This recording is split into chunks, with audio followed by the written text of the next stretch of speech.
Welcome to episode 151 of the UK Travel Planning Podcast. This week, Doug joins me as we dive into your most asked questions about UK train travel, including some great ones from members of our UK Travel Planning, London Travel Planning and UK Train Travel Tips Facebook groups. If you're planning to travel by train in the UK, this episode's for you. Welcome to the UK Travel Planning Podcast. Your host is the founder of the UK Travel Planning website, Tracy Collins. In this podcast, Tracy shares destination guides, travel tips, and itinerary ideas, as well as interviews with a variety of guests who share their knowledge and experience of UK travel to help you plan your perfect UK vacation. Join us as we explore the UK from cosmopolitan cities to quaint villages, from historic castles to beautiful islands, and from the picturesque countryside to seaside towns. Hello and welcome to episode 151. So as I said in the introduction, this week Doug is joining me to answer some of the most common questions that are asked in our Facebook group. So a huge thank you to Catherine, our moderator, for putting down the most commonly asked questions that she's noted in the group. And for those of you who asked specific questions, is great. So Doug can actually answer some of those questions a bit more directly. Now, I also want to say, before Doug says hello, is that Doug has also got an ebook guide to UK train travel. So I would recommend having a look at that for even more information from Doug about train travel in the UK. And we also have lots of different other podcast episodes about train travel. Doug's also working on YouTube videos, so do pop along and join our YouTube. So I know there's lots of things I've just mentioned there, but there is a lot to help you with train travel. And of course, there is Doug's UK Train Travel Tips Facebook group as well, which is growing massively at the moment. So anyway, I'll hand over to Doug so he can kind of talk a little bit about that and what sort of things we're going to cover in this episode. Hello, everybody. Yeah, and thank you, everybody, for submitting your questions about your experiences and the things you look at to be answered by myself. Lots of things going on at the moment. So very exciting times for us with all the train development, the videos and everything else we're doing. Yeah, absolutely. I'm very excited and hopefully we'll be able to get at least the first 3 videos on by hopefully the middle of June. We're nearly finished with putting those together. YouTube videos do take a little bit more time to do, but we have got a lot of footage. And what are those first videos that you've got ready? What are they about? The first one's the Caledonian Sleeper, the Lowlander Sleeper. The second one is me taking all the available operators on the East Coast Main Line from London King's Cross to Edinburgh. I split the journey up, so we've got a taste of all the 3 main operators on that route. Oh, that'll be really useful for, especially if you're considering traveling from London to Edinburgh, and we know that's an extremely popular route. That'll be a really good, useful video for you to watch for sure. And that's it. I'm also doing one about the Edinburgh tram in Scotland. So I take the tram to and from the city centre to Edinburgh Airport and just showing how easy that is. Perfect. And have you got any other videos that you're planning to put together? Yes, I've got a longer video I'm putting together, me journeying from Edinburgh to Inverness via the East Coast. So that's via Aberdeen. And then I come back through the Highland Line via Perth back to Edinburgh. And everything that entailed. Yeah. I always say it more because that was... that was an interesting experience. Well, you actually can listen to that because we talked about that on the podcast. That's right. Not that many few weeks ago.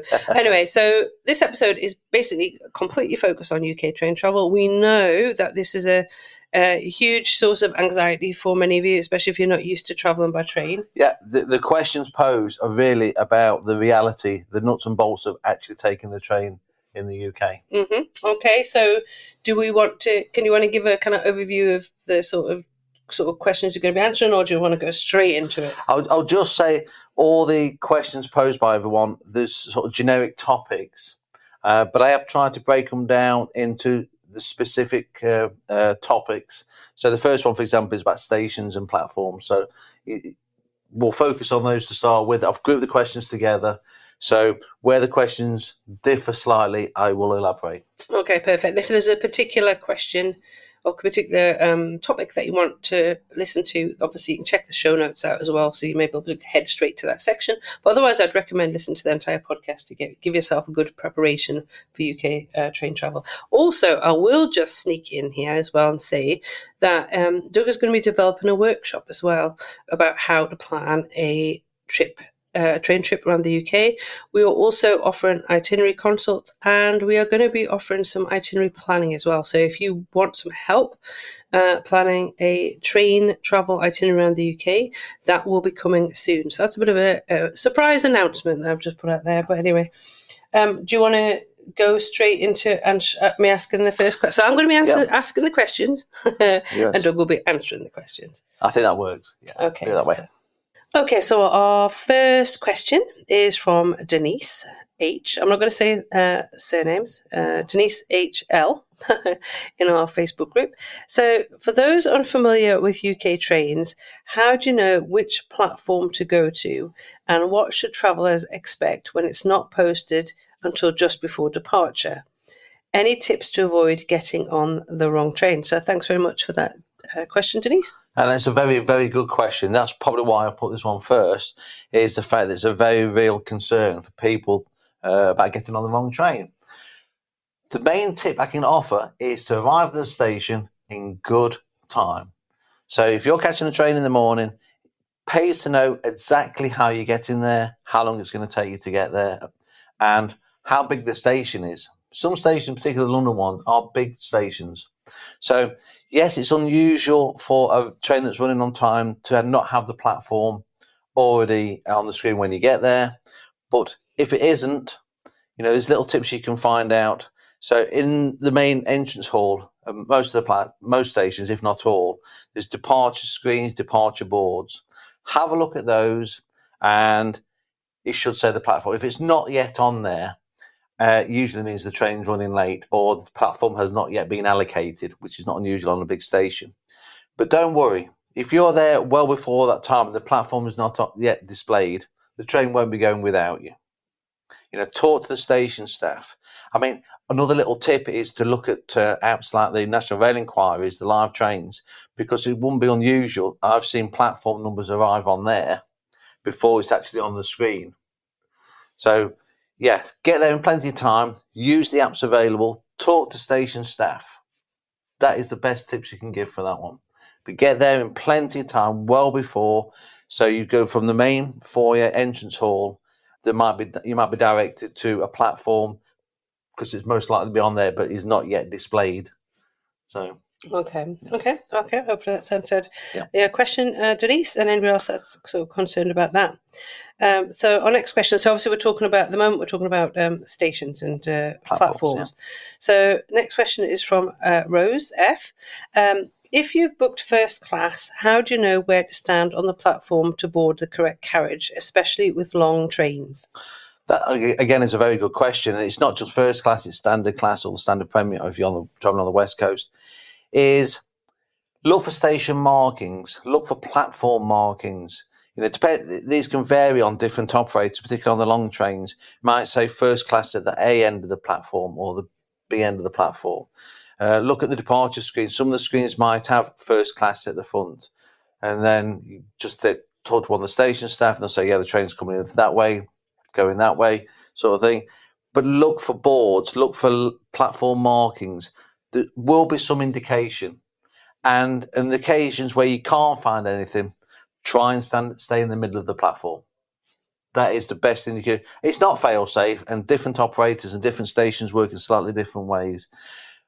As with the first question you just asked, is get to the station in plenty of time. Mm-hmm. Do not arrive seconds, minutes before, particularly if you've got luggage or mobility is an issue for you. Do not leave it till the last minute. Get there in plenty of time. And usually the staff can help as well. They'll be able to direct you. Yeah, the station staff. We've also been there in that same position. You're thinking, well, we have a reservation for coach F. Now, whereabouts is that going to be? Mm-hmm. We can't see anything. Talk to the station, and occasionally I've talked to other passengers as well. Because the likelihood is if you've got that query and that you've got that question, others will have the same question. Okay, perfect. Yeah. So next question from Anna G. How easy is it to find your platform and board in time? So basically a similar sort of question. Do platforms ever change last minute like in other parts of Europe? Yes, but the answer to that question is particularly around late running trains on some stations where there's only one or two, three or four platforms. it can change, because in this modern world of, the margins that they call them, the time between trains is pretty tight in the UK, particularly as you get towards, big cities, your Birmingham, Manchester, London, Liverpool, Edinburgh, for example. And so what happens is, if a train's running late, a platform may not yet be allocated, because the last thing, if you're running the railways in the UK, I know from experience, is you don't want to be delaying other trains, because somebody has to pay for delay minutes. So again, arrive in plenty of time and keep your eye on the departure boards, because if the departure board is on there for platform 3 going to Manchester, you head all the way over from the foyer, the entrance hall, to the platform, and it's happened to us more than once, hasn't it? You got there and there's been a platform change and you've had to go back again. So again, make sure you allow plenty of time to arrive at that station. But also, I mean, there can be some last minute changes, and I've had that before. But you'll find that A, there'll be generally will be an announcement. B, it will show on the board, and C, everybody else will be moving quickly to change. And that's it. You suddenly get a great influx of people moving, heading towards the escalators, the steps, and whatever. Yeah. And to be honest, once there is platform changes, there's quite often station staff around for that as well. Yeah, for sure. Okay, is that covered? So, yeah. Okay, so Melanie SB. My tickets from King's Cross to Edinburgh don't show a platform. Is that normal? You see the underlying theme here, about platforms as well. But again, it's not unusual, and can be for the same reason as the previous question. If the arriving train is running late and no platform has yet been allocated, they might just not physically know in the control as to which platform they can get allocated, because they don't want to be delaying other services as well. And also, sometimes it's for scheduling reasons, staffing reasons. They might not know until shortly before departure. Okay, perfect. So next, Laura O.N. How much time should travellers allow when changing trains on multi-leg journeys? That's a good question as well. They're all very good questions, aren't they? Yeah. That is dependent on you, really, around your level of speed and mobility, and whether you need any assistance to move between platforms. Also, the amount of luggage you've got, really, as well, and your ability to move up steps or escalators. Even if lifts are available, they can be busy as well. So when you do your journey planning, your itinerary planning, and you're looking at trains, you can modify the time between how to allocate between train changes, sort of short, medium, or long term. And if even then it's not enough for you, what you can do is split your journey up into one journey, and then plan your next journey, but allow as much time as you want in between. Yeah, that's a good way of doing it. So the thing is not to rush. You know that from experience. It's best not to rush between platforms. I won't rush because I actually fell over a few years ago, and ever since that time, I think we were running up steps. I can't remember now, but Birmingham New Street. It was Birmingham New Street, and I fell. And since then, I have refused point blank to run for a train because I don't want to get hurt. I can't remember what the issue was at that particular time. I don't know why I was running, but I won't do that. So I would say you need to decide how much time you think you will need, and as I said, Doug says, just book separate. So then you can choose how much time you want to go. You're in charge. Yeah, because if there's ever a delay and so the amount of time that you've got to change trains is reduced, then I personally find that quite stressful. Yeah, and you board the train hot and sweaty.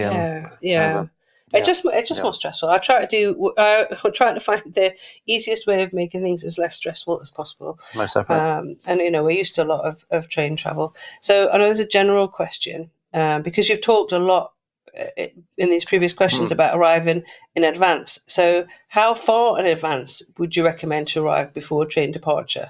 Especially from some of those stations other than principal London stations. How long would you give yourself?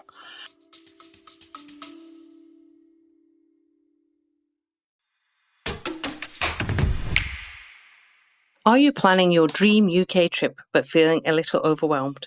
Maybe you started putting together an itinerary but need help fine-tuning it, or you have questions about how to get around by car or by train. Perhaps you'd love to chat with experienced UK travellers to ensure you make the most of your time. Well, we've got you covered. Doug and I are excited to announce that our one-to-one UK trip consultations are now open for bookings for 2025. During these personalised sessions, we'll work with you to refine your itinerary and maximise your time, answer your questions about packing, transport, logistics, etc., suggest tours, activities and day trips tailored to your interests, and share tips and practical advice to make your trip unforgettable. After your session, we'll send you a personalised Google Sheet within 3 days with all the recommendations and tips discussed during our call. Now, if you're ready to plan your UK adventure with confidence, book your consultation today. Spots are limited, so don't wait. Head to our website at uktravelplanning.com to secure your session. We can't wait to help you plan the perfect UK trip.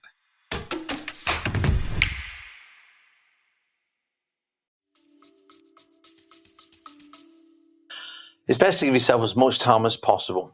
Plain and simple. If you're catching a train at 9 o'clock and your journey is taking you a big distance to get there, there's going to be train delays, the road delays. If you're waiting for a taxi, that could be delayed. So it's give yourself as much possible time to get there to make that train. Because something I'll add to that as well, some of the larger stations can be very confusing and disorientating. That's true. They've got a main entrance hall, but there could be multiple entrances to that. We just mentioned Birmingham New Street. That to me is a perfect example.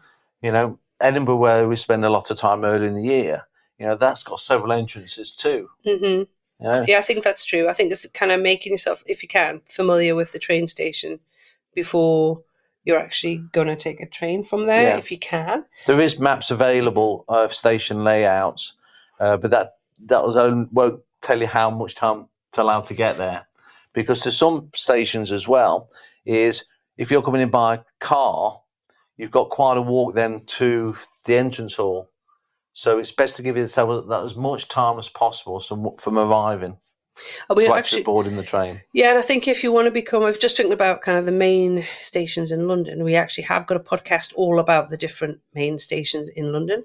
And we also have got an article which covers those train stations. And I think that's something probably would be a good YouTube video at some point, just to give some sort of orientation, particularly around some of the bigger ones like St Pancras International, King's Cross, Victoria, Waterloo. I mean, there's plenty of them.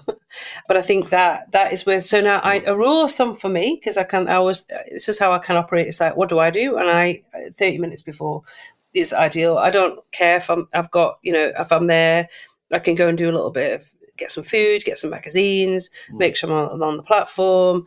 And so that would be in London. I would tend to be looking at, if I was doing a major trip, I would probably be there 30 minutes before. Yeah, and point to add to that is as well, if you've got quite a bit of luggage or for personal reasons you need to be taking the lifts, there can be a queue for the lift. Yes. We've seen that several times. So again, you've got to allow that extra time when you actually get to the station arrival before boarding your train, before your train's expected departure time. I mean, I arrive plenty of time anyway, so I can look at the trains coming in and out. So that's just me. Okay, next question from Nancy M. If you're taking a train from London to somewhere like Moreton in Marsh, for example, which is in the Cotswolds, how do you figure out which London station to use and how do you get there? This could be a very long answer to this question. But if you're unfamiliar with which station you need to depart from, not just London, as other towns and cities in the UK can have multiple stations. But you're right, it's not 100% clear at times as to which station you need to go from.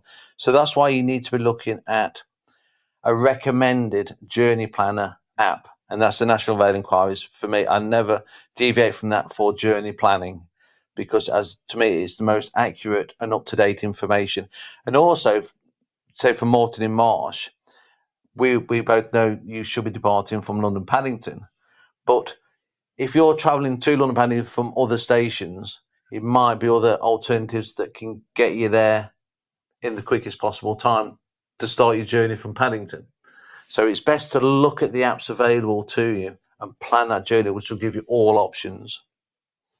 Okay, good. So, in fact, that takes us nicely on the next topic, which is useful apps and navigation. Yeah. So, I've got Lorianne M. What are your top must-have apps for train travel in the UK? Okay, so I'll be always looking at great websites, a bit like ours. Yep.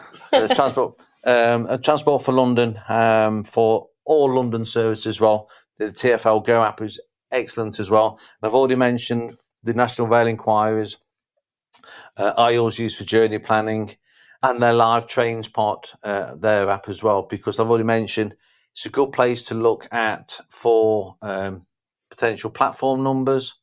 But also, it's also very, very useful if you're on one train and you've got a connection to make, everything we've already said about allowing yourself plenty of time. But I use it quite often is if I'm on train from, I don't know, for example, from London to Manchester, and I'm going from Manchester to, I don't know, Liverpool, for example, and I want to have a look around Manchester first, I can always plan it in advance. I can always look what the expected live trains platform numbers are showing at this moment in time. Okay. So that's one of the ones I use mostly. And if you're actually travelling around London itself, the City Planner is really good because it gives you all modes of transport as well. But they're the best ones I use. Okay, cool. Now, next question from Laura SD.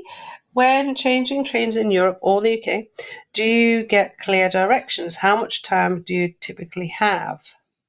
So I think you mean by that station information as to where to go for your next departure platform. Well, occasionally on boarding trains, they'll give announcements. Usually, if a train's running late, they'll say passengers looking for trains to X, Y, and Z. The next train will depart in 15 minutes from platform 3, for example. So listen out for announcements on trains, listen out for station announcements as well. But if you push your time on arrival at a station, what we always do is, as soon as you get off the train, look for the nearest screen, because there's nearly always a departure screen on the platform you're arriving in. So that's the best thing to do. Also talk to station staff as well, because there's always dispatch staff on, particularly for the longer trains, on the platform, and they'll just give you some guidance, say, which platform for the next train to, for example. Okay, so one general question, which Catherine brought up, that comes up in our Facebook groups quite often, is actually how much time should travellers allow when transferring between St Pancras International and King's Cross railway stations? Okay, so if you don't know, you will not know that they are right next door to each other. What they basically do, it's 2 London stations, but they head off in different directions. So, yes, they're right next to each other, but they're both big stations. So, on one hand, you say it's minutes, but if you get off one train, I would allow myself still 20 minutes, half an hour between those stations, because you've got to cross the road as well, which can be very busy. Again, both have got multiple entrances and exits, so you've got to find your way into there. And if you're going to Pancras, for example, if you're going on the Midland Main Line or you're going on the Eurostar across to the continent, you're in different parts of the station. And also, to be honest, St Pancras and King's Cross, they're both nice stations. There's plenty to see at both stations as well. Yeah, they're lovely stations. So, yeah. Well, King's Cross is now. It didn't used to be. It's funny. We were talking about this the other day about how it used to be absolutely dire, but they've really improved it. Good place for train spotting. Right. Okay. Mm-hmm. So, next question from Carol H. If the train station is far from your final destination, how easy is it to navigate the local bus system? And should you book transport ahead or stay flexible? Actually, I'm just going to answer a little bit with this one, Carol H. Is that often we will check the hotels, especially if you've got luggage, are not too far from the train station. It makes life a lot easier. So that's just one tip that I would say. If we've stayed so close to train stations in most of the cities in the UK, it just makes it a lot easier, because there's nothing worse than having to drag your suitcases too long a distance. So I guess that's why you're asking about buses. But yeah, well, Doug, what do you recommend? I think the main answer to that is do your research in advance. So there's many factors when you choose your accommodation away from a train station, and it depends how long you're staying for as well, how much luggage you've got, how easy is it to get there, what public transport is open to you. So you do best to do your research. I mean, things like hotels, bed and breakfast, most of them have a website these days, and most of them have how to get to them. Yeah. As to, but it depends how long you're there for. To be honest, my advice is don't. My advice is not to hop on a bus. My advice is to get a taxi from outside the train station, or get yourself an Uber to your transport, to your accommodation. That's what I would do. If that's open to you, that's an option you can pursue, Just easier. And so about buses, there's multiple companies up and down the country, and there's no one answer to that. I travel around Wales and I use public transport, but again, it's about doing that advanced research as to which bus companies are open to you. Towns and cities, I probably wouldn't use a bus because it'll take too long to get there. Not the easiest with amounts of luggage. And also, if we're not talking big cities and towns, to rely on a rural bus service wouldn't do it. I don't think they are regular enough and frequent enough service to be able to do that. Sometimes you can, particularly in summer months, but it's also good to be aware of your onward journey. So how you get back and have enough time to get back to the station as well after your stay. Yeah, no, I definitely agree. Next topic we are covering are train companies, seat reservations and booking tips. I know we get lots and lots of questions about train tickets. So this is from Karen T. Any specific tips or insights for this is a very specific one, for the Paddington to Penzance route or the train company operating it? Yeah. Again, we have been talking about this recently, and we're going to do the Night Riviera soon. So this is a regular Great Western Railway service from London Paddington. It takes around 5 hours for the fastest service. A beautiful journey, and it departs roughly every hour during the weekdays. And obviously, the Night Riviera, which takes around 8 hours, runs 6 nights a week, not on a Saturday. Which we will be doing shortly, so there will be a video and a podcast about that, hopefully by the end of the year. Good, and I should point out that's standard class only for Night Riviera. Which again, then Sandy S has asked us, what's your take on the Night Riviera sleeper is worth doing? Well, we'll be able to give you a little bit more information about that. Yeah, we'll give you more information when we're doing that. I've travelled the route, the direction from London to Penzance quite a few times. Yeah. Not in recent years, but I have done it quite a few times. But yeah, we're going to do that later this year. It's the same as the Caledonian Sleeper service that you get from Scotland to London Euston on the West Coast Main Line. So the similarity is it's very popular and can get booked up fast. So book as soon as you can after finalising your itinerary. The Caledonian Sleepers will be booked up to 12 months in advance, and the Night Riviera is around 12 weeks prior to travel. Yeah, so I'm looking forward to doing that one because we've done the Caledonian Sleeper I don't know how many times, I have never done the Night Riviera, so that'll be good. So next one from Karen M. I want to go from London to Leamington Spa with a stop at Bletchley Park. Oh, good choice. When should I? We actually have a podcast, I think, which we talk about Bletchley Park. When should I book tickets, and what are my options if I want flexibility on the timings? So these are on different lines from London. One's on the Marylebone Chiltern line. So the easiest will be to travel from London Euston to Bletchley, and then travel onwards to Rugby, and then Coventry and back to Leamington. Or alternatively, you can return to Euston after Bletchley and head across to Marylebone for the Chiltern line to Leamington. You do have choice and you have options, but it depends on your ticket time. So look at the cost of those tickets and when you travel, and look for the best deals. Perfect. So I've got a general question. When and how to book ahead, and if it's worth purchasing tickets on the travel day, or is that risky to do that? And I'm just going to mention at this point, because we hear this so often and see this so often in the Facebook group, that there seems to be an assumption that train tickets sell out. So would you like to kind of... Yeah, as a rule, that's not possible. There's certain services, particularly on the East and West Coast Main Line, which are predominantly reservation only. But in my experience, I have never once, in my many, many, many years of catching the trains around the UK, I've never come across a train that's entirely seat reservations only. Nice theory that they'll stop selling tickets once the seats are filled, but I'm sorry, that's not the way you run a rail business. So journey planning is best in my opinion, and others may vary, but I know when I talk to lots of other rail experts as well, that the National Rail Enquiries is the most accurate for travel information, journey planning. Tickets for any journey, this is what confuses people as well. Train tickets for UK trains can be purchased on any of the train operators' websites. They sell them for other lines, even though they don't operate on.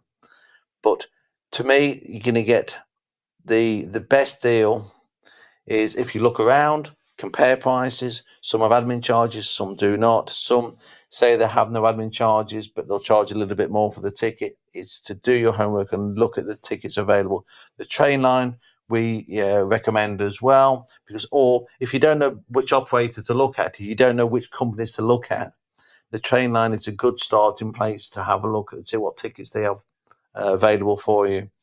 For the longer journeys, I would always recommend not purchasing on the day. Look for these best advanced ticket sales. I won't elaborate too much on it because I could talk on this topic for the next hour itself.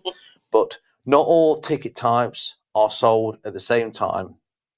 So they might sell some tickets in a little batch to see how they sell. So it's best to look in advance. But some of the shorter journeys, there's no difference with purchasing on the day because the ticket prices are not going to vary much for today or for 3 months' time. You do go into a lot more detail in the train book about the different types of tickets as well. So I think it's worth, saying if you want to know more about that, I really would recommend buying the train book that Doug wrote, because it's excellent, and reading that will prepare you hugely. That's true. And I'll add as well, another reason for the longer journeys is you most likely will be looking for a seat reservation as well. Yeah. You can't have a seat reservation unless you have a valid ticket. Yeah. What about shorter commuter train journeys? There's little or no benefit for advanced sales because those prices are pretty much fixed. Okay. Yeah. Okay. Do you have any money-saving tips for train travel? So again, the general question. And I know we've just updated a couple of articles. Look at our website. Have I said that before? Yeah. Have a look at our website. uktravelplanning.com, and we have the londontravelplanning.com. And I am just going to throw in there as well, because we have a third website, if you're not aware of it, and we actually have a second podcast, which is globaltravelplanning.com. And this podcast of the same name, where Doug is talking about train travel and other destinations around the world, including tips for train travel in Europe, which again Doug's pretty knowledgeable about. Very experienced, yeah. So on our website we have a whole section given over to UK trains, UK train travel. You mentioned it at the start of this. We have our ebook as well. Yeah. A guide to UK train travel, which is very popular. We know that. But on the website, in a book in more detail, we have links to the tickets, national rail cards, and also the Brit Rail Pass. Lots of information about those. And we have a specific article, 13 tips to save money on UK train travel. Maybe we should turn that into a podcast. Maybe we turn that into a YouTube video. Let us know if you'd like to see or hear that. YouTube or podcast, what would you like? So then another general question. And this is about the Cotswolds, because we do get asked this a lot. And I will actually say that we have got an article about how to get around the Cotswolds. But this question specifically, and I know, is about train travel. So is it possible to travel to and around the Cotswolds from London by train? Not in any great depth, no. That's the truth of it. You've got the Cotswold line, which will take you from Oxford to Worcester, and that's coming out of London Paddington. And it's very, very easy to get to. Mm-hmm. But once you arrive in, say, Morton Marsh, you're going to need other means of transport to get around. Yeah, absolutely. So I recommend, if you want to do, there's some other options as well, which I'm going to throw in there if you're thinking about going by train. If you go by train to Morton and Marsh, I recommend going out on a tour with Go Cotswolds. You can listen to Lisa on the podcast talk about their excellent tours around the Cotswolds. If you don't want to take a train and you want to go from London itself, then we recommend the English bus for a small group tour. Or if you want a private tour, there is Victoria of Cotswold teacup tours, who can take you around the Cotswolds, which just gets very, very booked up. But so there are options. There are different options, whether if you want to get the train in, or if you prefer to get the train in and then have a private tour, or if you want to, say, take a group tour instead. So we do have other options, and there are options on the website to look at. But it is a nice train journey from London Paddington to Oxford, and then Oxford. Absolutely. But don't limit yourself in the Cotswolds, really, because train travel is not. The Cotswolds is a huge area anyway, but you can't get around by train. You need a car or you need a tour, to be honest. Now, another general question. When should I reserve a seat? And if I'm travelling solo, is it better to reserve a seat at a table? That's a very good question, actually. But there's no right or wrong answer. It depends on your preference to what sort of person you are. I can relay some of our own experiences. Solo travel could be good in either. Being confident and sociable can make a journey so much more fun if you engage with other passengers. We've done that before, haven't we? You sit at a table, and you could be with 2 or 3 other with strangers, and we've got our trainers, firm friends with people, haven't we? That's true. It just depends what sort of person you are, but there's no right or wrong answer in that. I have to say, because I do travel solo on the trains quite often, I don't tend to book a table. I try to book the airline seat, and I will either do a bit of work or have my headphones on, listen to some music, switch off for a bit, and just enjoy the countryside as it goes past. Well, that's just me. I think it's a very personal preference. I think so. Prefer. I mean, a table can make it easier to make a whole journey more enjoyable. But with earphones, I suppose you make your decision if you're wearing earphones as to whether you want peace and quiet and do your own thing or potentially chat. Yeah. Okay, next question from Sybil D. If I don't reserve a seat, can I just hop on and sit anywhere? Generally, yes. With a valid ticket or pass, you can sit in any non-reserved seat. On the longer journeys, especially at peak times, there may not be many non-reserved seats available. And as I alluded to before, some of the peak time trains from King's Cross, Euston, for example, there could be few unreserved.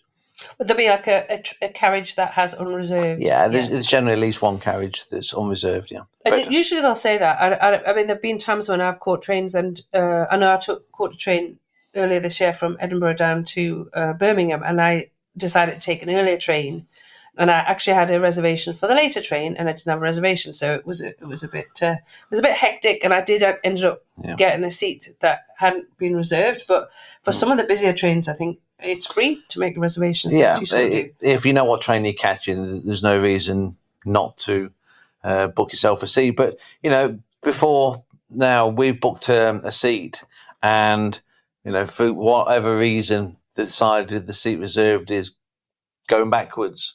And I've seen a seat unreserved nearby going forwards. I think I'll sit in that one. There's no harm in doing that. But the only thing I was going to say, I would say if you sit in a seat that is reserved, then expect to potentially be moved. That's what I'd say. That's right, yes. The next topic is luggage and logistics. So, question from Suvi R. Now, we get so many questions about luggage. If you want to hop off for a few hours in places like York or Birmingham, what is the best way to store your luggage? Again, that's a very, very good question. Birmingham New Street and several other mainline bigger stations have left luggage options available at the station. York doesn't, unfortunately, though there is one just outside the station if you turn right. It's good to check left luggage other options as well, because they can be a bit cheaper. Actually, bus stations, if there's any bus stations near train stations, they quite often have left luggage options available. So look at other options too, like in our London travel article, we have one for Stasher and Nanny Bank. There's quite a few different quite a few there. options now. It's just a case of checking. And we do have an article on the LondonTravelPlanning.com website about where to leave luggage in London, which still would apply. Those different companies are available throughout the UK. True. And also what we found more, it's increasing really, is particularly the more modern train stations or redeveloped stations. If there's a shopping centre nearby, I've seen more and more left luggage popping up there as well, for daily or for hourly rates, and they are quite often cheaper than the ones actually at the mainline the train stations. Yeah, I would just check. That's something you're going to have to plan ahead for.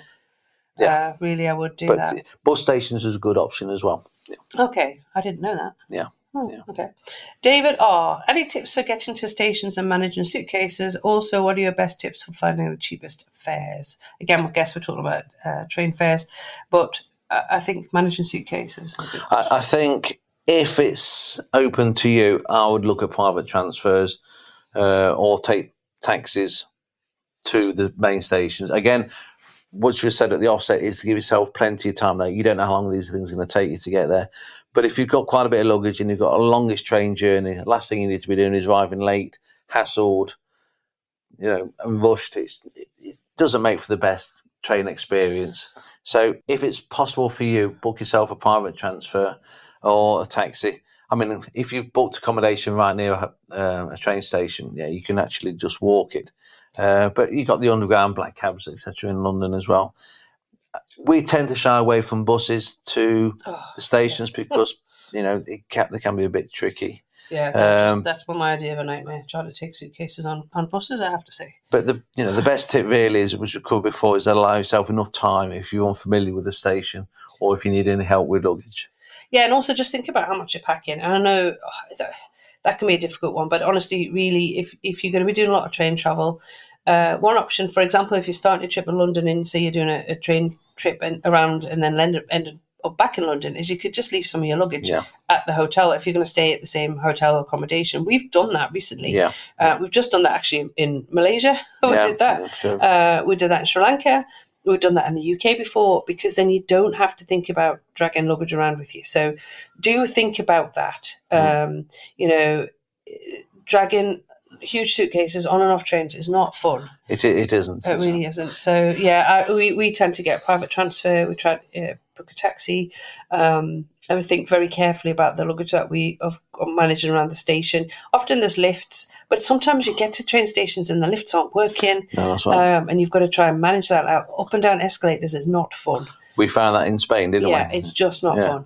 Really got to think about that. So we've just had these experiences going around Europe. So, with the escalator's around the not world, working. actually. We had this problem in Spain where the escalator wasn't working, and Doug had to drag our 25 kilogram suitcase up and down large escalators. This was in Spain. It was a nightmare. Which was not working. Because the escalators weren't working. There was no lift.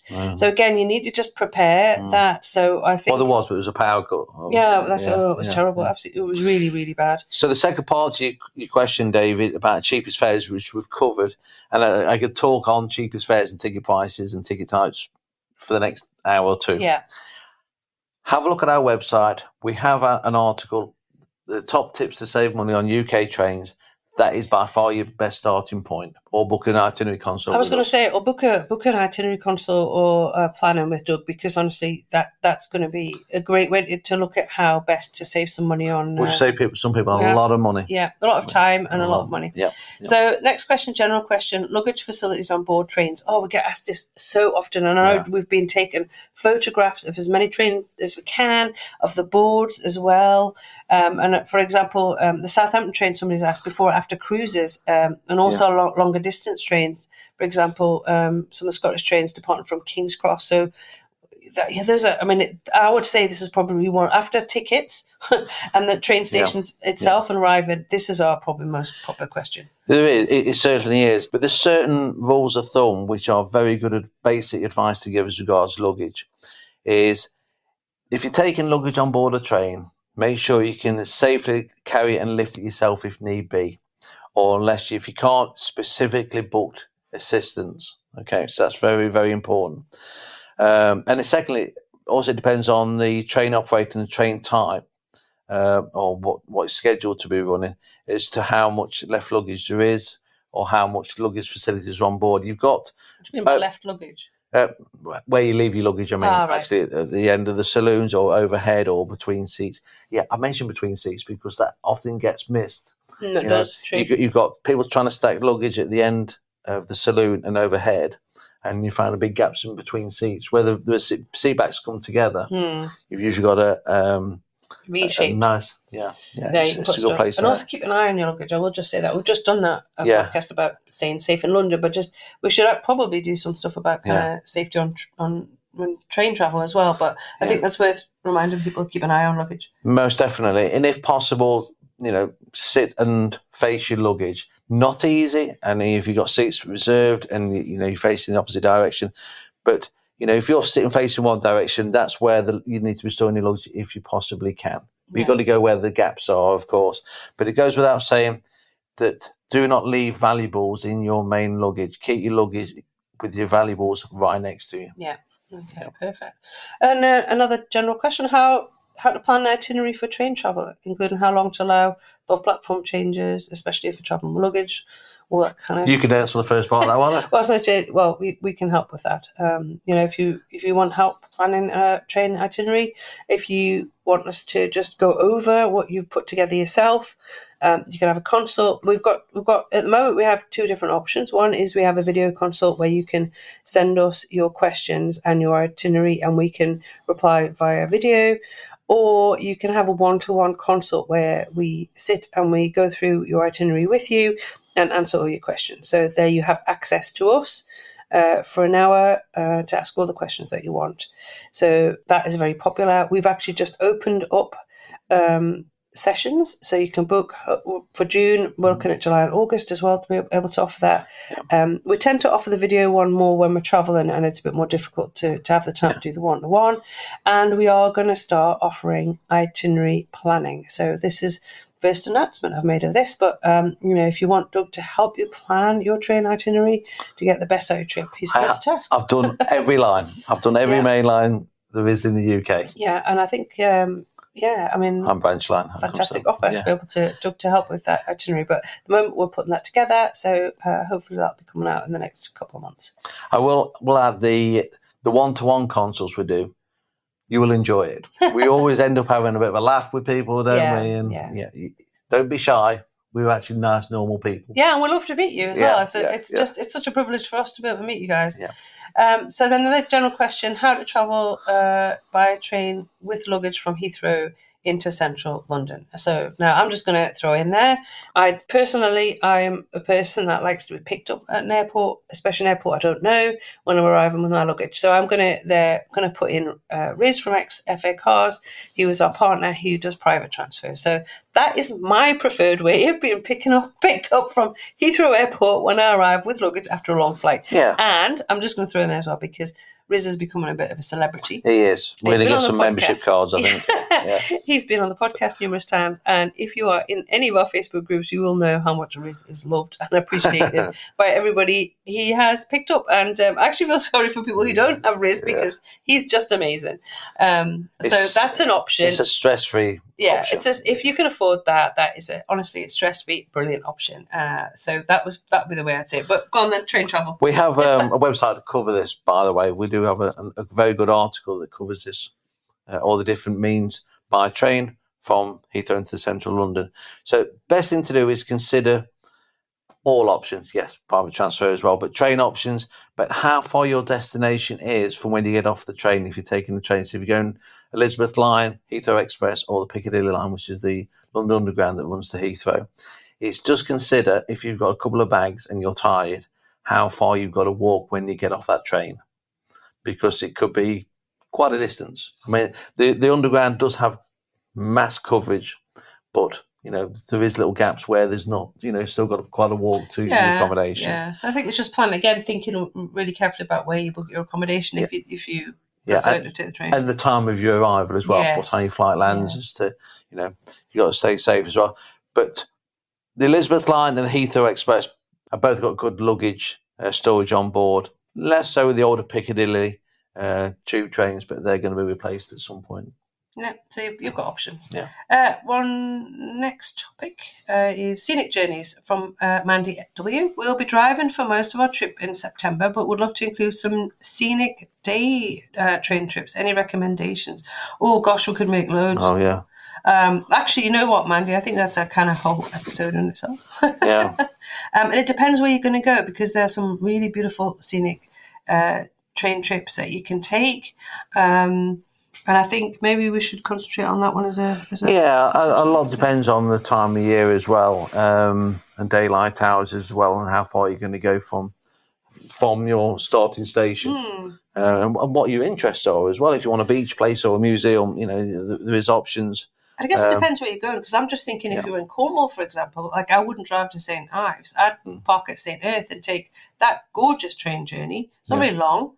From St Earth to St Ives, then you don't have to worry about parking as well. So sometimes it might be worth looking not only the scenic one, but it actually might be like a nice way just to park and then avoid having to park at your destination. Yeah. But we do cover that sort of thing when we do the itinerary consults as well, because we need some engagements as to what your interests are, and where you're going to be, I guess. Is What sort of things you want to see and for how long, Okay, so let's go on to the next topic, which is Britrail passes and flexibility. So from Jennifer DL, once a Britrail pass is activated, how do you actually get on a specific train or reserve seats?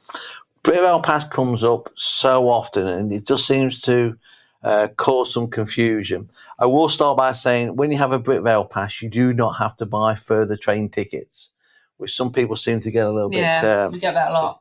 So when you have your Britrail pass, every person travelling needs a copy of that pass. So whether it's we'll call an M pass or a paper version. So you show your pass.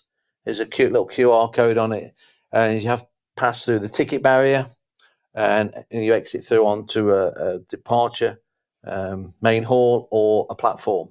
Okay, so your pass must be activated on your day of travel for all passengers. That is okay. Britrail comes with one free seat reservation, and then they'll charge you for subsequent ones. Point out these are all free in the UK, so you don't really need to book. So what we tend to advise people with a Britrail is use your one free. If you're using the train straight away, it's either, if you've got a short journey, not activated for that day because it's cheap, it's not worth it, because you could travel by train the whole 24 hours. But if you've only got a short journey, don't bother for that day. But it might be a good idea to use your one free seat reservation for that first journey if necessary, or on the following day. Mm-hmm. And then you suggest listing what trains you're potentially going to take and getting. That's what you work out. Yeah, that's why the advice from consults as well. It's really you want to get the best value for your Britrail day. Yeah, and work out actually if a Britrail pass is worth it, because your travel card might actually be worth it. I guess the advantage of Britrail pass is it does give you a flexibility, which is we do talk about. That's right. And if you've got one of the earlier questions, how much time to allow between train changes? Yeah. You don't have to worry if you've got Britrail pass. If you've got Britrail, you don't have to worry about that. You can jump on the next train next time you get to the platform. Doesn't really matter, Just backtracking slightly, it's worth noting, to make the seat reservations, the Britrail does not yet have to be activated, but you will need to show it as proof of purchase if you're making a seat reservation at a train station. Okay. Yeah. Okay, so going back, sorry, Tammy GC, we'll be travelling by train for 9 days. Would you recommend the Britrail or your Rail Pass? And do we need seat reservations? Yeah, I get, these, I do wonder sometimes with these sort of questions, it's best to actually talk to you individually and help you with this, because there's lots of questions that would need answering. There's lots of variables. That's right. So, reading your question again, we'll be travelling by train for 9 days. Depends where. Yeah, exactly. How long? How many train journeys you plan to take, or how long are the distances? Because and how many people days. and how many of you are there? Is it worth then getting a travel card rather than looking at a Britrail pass? Because it actually might be cheaper, unless you say you want that level of flexibility. Yeah. And again, the seat reservation question comes up again, and you don't need seat reservations quite often. No. But it's useful to have. I don't know if you want to add more. Yeah, it depends where you're travelling into the UK from. You might be travelling from Europe. It depends. How many hours you actually plan on travelling that day as well, and the length of journeys involved. For some, the seat reservations are definitely going to be recommended. So, it's a bit of there's lots of variables. Yeah, I think it's a difficult question to answer without knowing your specifics. Yeah. Heather M, can you explain whether Britrail Pass offers good value for extensive UK travel, including London, Cotswolds, York, and Scotland? And how does a sleeper to Edinburgh fit in? Again, getting into quite technical questions. Very specific. Again, it depends on how many daily journeys you are planning. For a single journey from London to Moulton in Marsh, to Cotswolds only for 1 day, I would say no, it's not worth it. No, and you can't travel around the Cotswolds anyway by train. So. No, exactly. So the Caledonian Sleep in the Night Riviera, you would need to pay a supplement. So you can use your Britrail, but if you want a sleeping berth, you have to pay. Yeah, because it just covers a seat. Is that right? Yeah. Yeah, and both to be booked well in advance, which I've already mentioned. Yeah. Yeah. Okay, and next section: timetables and booking ahead. Trisha G, do UK train timetables change seasonally? Good question, this. I'm planning for October and want to know how far ahead I can check or book. So the answer to that question, the UK rail timetable changes twice a year, in December and May. And that's one to add summer adjustments and one to remove them. that's basically it, really. So all train tickets, the best deal, should we say, between sort of 6 to 9 weeks prior to travel. That can vary for different ticket types I've already mentioned. It's not all tickets 6 to 9 weeks. No, some tickets might be sooner, some might be later. Depends on the days of the week you travel. For weekends, which I've covered so many times in posts about Sunday travel and public holiday travel. And there's some exceptions because train operators as well. It's not one policy fits all. So it's best to test the waters as regards tickets to see how the prices are when they're available. And if you see a price that you're happy with, it's best to book it, plain and simple. Yeah, and then not check again, just in case they have gone down. Yeah. So variations exist for the same operator on the same route and on the same day. So that's why it's, again, best to talk to the experts. Yeah. Perfect. Okay, so next question actually is about fines and mistakes. So from Emily C. Have you ever received a fine for the wrong train ticket? And if so, what's the process for resolving it? Is it through the magistrate's court? I haven't personally, but I do appreciate that sometimes in terms of ticket protocol, errors can be made. I can only suggest liaising with your ticket outlet or train company for support and advice. And on the receipt of the fine, there's usually a phone number you can call to discuss. But my understanding is if you have so many days to pay a fine, or the magistrate court will be involved if the fine is not resolved or contested. Yeah. Well, I have to say I've never had a fine ever in the entire time I've ever been travelling on the UK train. Me neither, no. I think if you explain if you've made a mistake and you've got a ticket, I don't know. Talk to them. Talk to whoever you got the ticket from. Yeah. Explain the issue. So I guess we're going to wrap it up because we've been talking for nearly an hour, would you believe it? And thank you if you're still hanging in there listening to this episode because I know it's long, but I know there's a lot of valuable information being shared. So always I end the podcast with the same question. I'm going to ask the same question to Doug. What is your top tip for travelling by train in the UK? I'd say talk to the experts like us. Stroke me. Yes. Consults, whether it's a one-to-one or the video, we'll endeavour to answer all your questions and queries. And experience has told us from the feedback, we have saved people a lot of time and money. Yeah, and talk to us. If you have any issues you're not sure about, talk to us. If you've just got a one-off question, just go into the join Doug's UK Train Travel Tips Facebook group. Yeah. And obviously we've got the UK Rail Travel ebook as well. We've got lots of resources. We've got the book, we've got the Facebook group, and we've got lots of posts on the website. And we have got some affiliate links as well. So if you want to support us, and I do want to say this, if you want to support us, if you enjoy our podcast, we'd love it if you would become a sponsor of the podcast. And that's from as little as $3 a month. So less than a cup of coffee would help us. But also you can... or tea in Doug's case, buy Doug a cup of tea. Yes. It would really help if you want to do that, to say thank you as well. And we do have affiliate links if you're going to buy a Brit Rail Pass, Global Eurail Pass, or any train tickets across the UK, because we do work with the train line as well. You can buy through our links. We would really appreciate that. So they will be in the show notes and on the website. Is there anything else that you want to mention, Doug? No, thank you everybody who went to the trouble of providing some questions for us to cover. That's very good of you. Thank you also, Catherine, for grouping the questions together. Yeah, that's really helpful. So I think that's the end of episode 151, would you believe it? 151. Again, lots of links in the show notes, which will be on the website, uktravelplanning.com/episode 151. So do go and check that out. Do go and join Doug's train group, which is heading towards, I think it's at 3,000? Close to 3,000. 3,000 members, which is amazing. Do also go and join the YouTube channel, because there's going to be some great videos coming out as well, which Doug's working very hard on getting out. I am, yes. So thanks very much for joining us this week on the podcast. Thank you. And thanks so much for listening. And as always, we end the episode with the usual Happy UK Travel Planning. Thank you for tuning in to this week's episode of the UK Travel Planning Podcast. As always, show notes can be found at uktravelplanning.com. If you've enjoyed the show, why not leave us feedback via text or a review on your favourite podcast app? We love to hear from you, and you never know, you may receive a shout out in a future episode. But as always, that just leaves me to say, until next week, happy UK travel planning.